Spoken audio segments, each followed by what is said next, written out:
बघा, देवेंद्र फडणवीस यांना फार गांभीर्याने घेण्याची गरज नाही.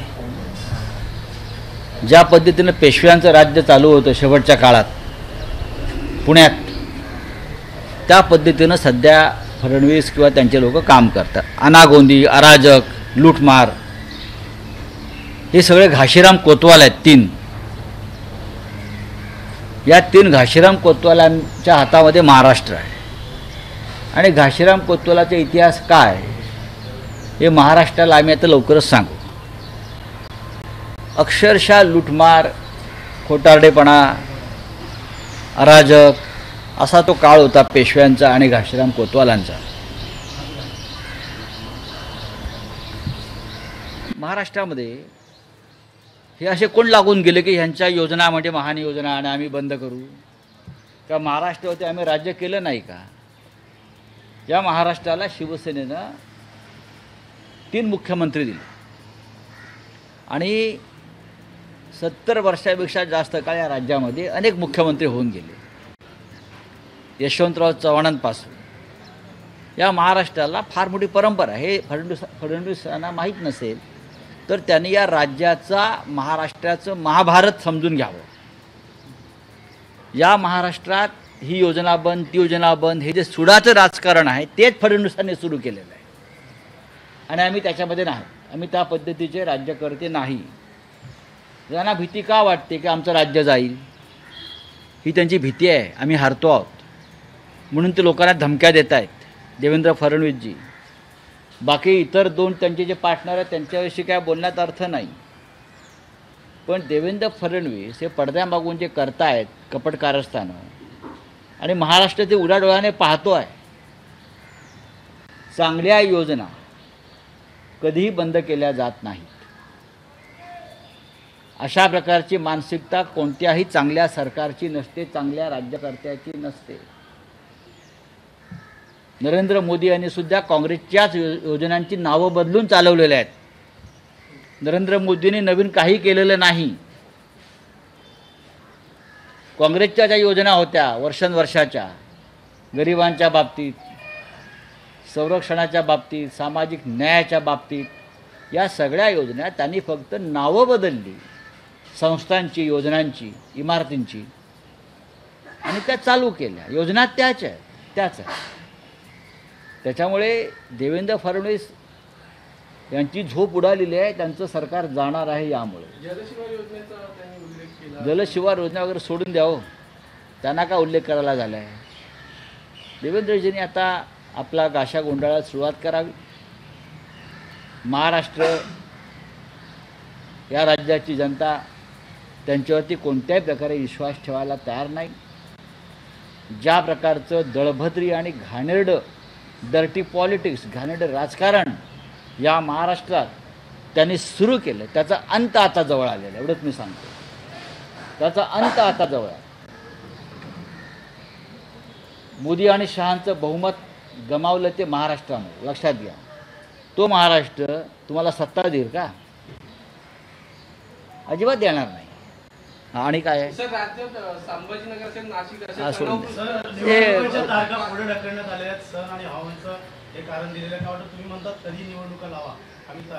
असं आहे की नरेंद्र मोदी लाल किल्ल्यावरून छाती पुढे करून सांगतात 1 नेशन 1 इलेक्शन.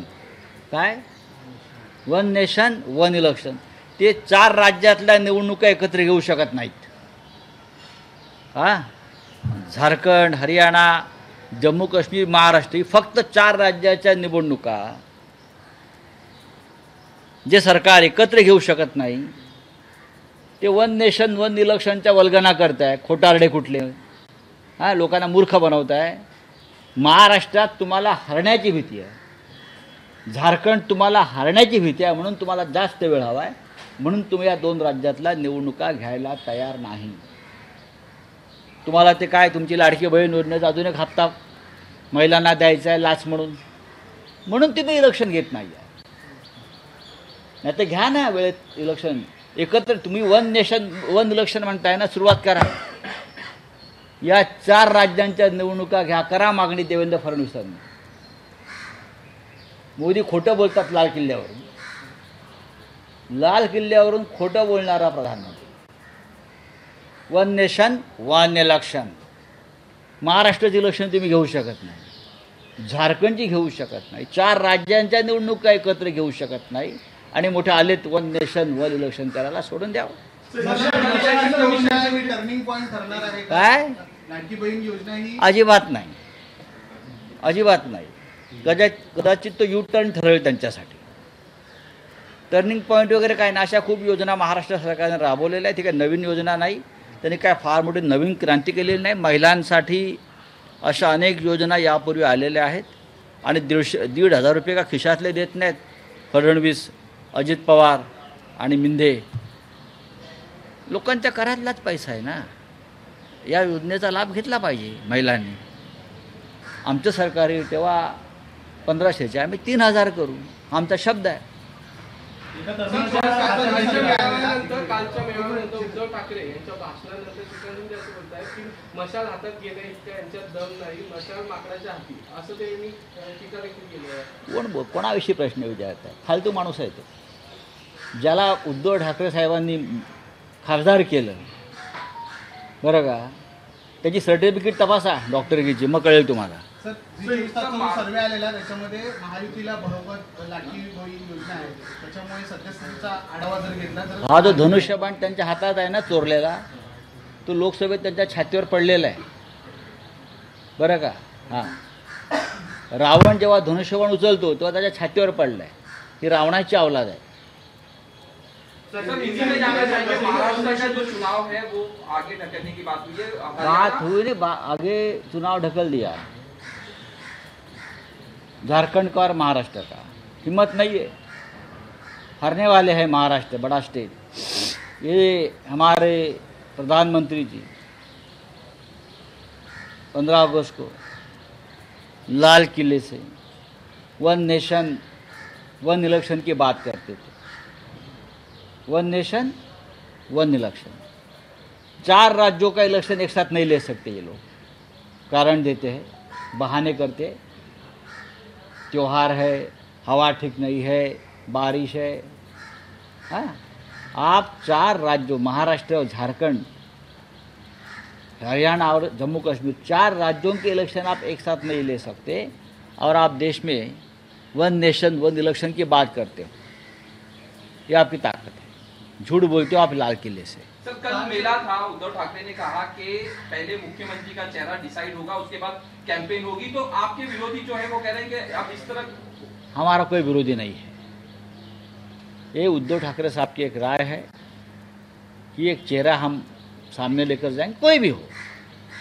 उद्धव जी ने कल कहा है ना कि कांग्रेस हो, राष्ट्रवादी हो, अगर उनके पास कोई चेहरा होगा आप सामने लाइए, मैं उनको समर्थन दे दूंगा. ये महाराष्ट्र का मुख्यमंत्री है, ये महाराष्ट्र का चेहरा है, उस चेहरे पर हम चुनाव लड़ेंगे. उसमें गलत क्या है? आप बता सकते हैं ये महायुति वाले जो 3 लोग हैं एक चेहरा बता सकते हैं? अब आज के मुख्यमंत्री 2024 के चुनाव में मुख्यमंत्री रहेंगे या देवेंद्र जी रहेंगे या अजित पवार रहेंगे? कौन रहेंगे बताइए. क्या दिल्ली से कोई विनोद तावड़े जी आने वाले हैं? बता सकते हैं मुझे? नहीं. शिवराज शिंदे का बयान आया कि बंदर के हाथ में मशाल दे देंगे तो बंदर क्या कर रहे हैं. देखिए, वो बंदर का बेटा है. वो जिसने एक पार्टी को चुरा लिया है, चोरी की है, बाला साहब ठाकरे जी. जिस व्यक्ति को उद्धव ठाकरे जी ने MP बनाया, उनकी औकात नहीं थी. उसका बाप आया, मेरा बेटा बेरोजगार है, मेरे बेटे के पास कोई काम नहीं है, उसके पास डॉक्टर की डिग्री है लेकिन अस्पताल नहीं चला पा रहा है, उसके पास कोई मेडिकल ज्ञान नहीं है फिर भी डॉक्टर है, आप उसे MP बनाइए. नाक रगड़ रहा था. ऐसा व्यक्ति उद्धव ठाकरे के ऊपर ये बात करता है. शर्म आनी चाहिए उसको. बेशरम आदमी है.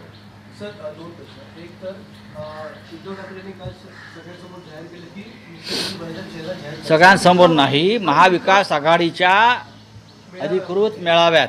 पण मित्र पक्षांनी तसं काही समर्थन दिलं नाहीये. कोणीही म्हणजे कोण असतं मित्रपक्ष? म्हणजे कोण? आपण म्हणजे कोण सांगा ना, सांगा. म्हणजे कोण? कशाला सांगायला पाहिजे त्यांनी जाहीरपणे? उद्धव ठाकरे बोलले बाद झालं. बॉस का ऐलान हो गया ना. त्यांनी काय चुकीचं सांगितलं? महाविकास आघाडीचे ते नेते आहेत, माजी मुख्यमंत्री आहेत, त्यांनी सरकार चालवलेलं आहे महाविकास आघाडीचं, त्यांचा चेहरा लोकांना मान्य आहे उद्धव ठाकरे साहेबांचा. पण ते म्हणाले की महाविकास आघाडीनं काँग्रेस असेल राष्ट्रवादी असेल ते स्वतःविषयी नाही म्हणाले, की आत्ता एक चेहरा त्यांनी सांगावा, जाहीर करावा, पवार साहेबांनी, नाना पटोलेंनी. मी त्यांना पाठिंबा द्यायला तयार आहे. यासाठी फार मोठं मन लागतं. मी पाठिंबा द्यायला तयार आहे. हे मोठ्या मनाची दिलदारीचं वक्तव्य असतं. त्यात चुकलं काय आहे? तुम्ही त्याच्यामध्ये चुकीचा अर्थ कशा करता काढताय? आता त्यांच्यावर आहे सगळं हे. आता कोणामध्ये हिंमत असेल आपला चेहरा समोर आणण्याची तर त्याने आणावी. आम्ही पाठिंबा देऊ. उद्धवजींनी स्पष्ट भूमिका घेतलेली आहे. जर राष्ट्रवादी काँग्रेसकडे किंवा काँग्रेस पक्षाकडे एक चेहरा असेल ते त्यांनी ठरवावं आणि स्वतःच जाहीर करावा. आम्हाला विचारण्याची गरज नाही. उद्धव साहेब त्याला पाठिंबा देतील. उद्धव ठाकरे यांनाच दिलेली हे कसलं दबावतंत्र? याला दिलदारी म्हणतात. तुम्ही दिलदारीला दबावतंत्र कसं म्हणता? ही एक महाराष्ट्राच्या हिताची भूमिका आहे. उद्धव ठाकरे यांनी मुख्यमंत्री काळात केलेल्या कार्याचा काल कौतुक देखील करताना दिसलं. वर्षा गायकवाड असतील, सुप्रिया सुळे असतील, त्यांनी स्पष्ट असं सांगितलं उद्धव ठाकरे जेव्हा मुख्यमंत्री होते तेव्हा कुटुंब प्रमुख कोणतरी नक्कीच ही महाराष्ट्राची भूमिका आहे. हे महाराष्ट्राचं मनातलं वक्तव्य त्यांनी केलं. 11.5 कोटी जनतेच्या मनात काय आहे हे त्यांनी काल व्यासपीठावर सांगितलं. चला, थँक्यू. एबीपी माझा, उघडा डोळे बघा नीट.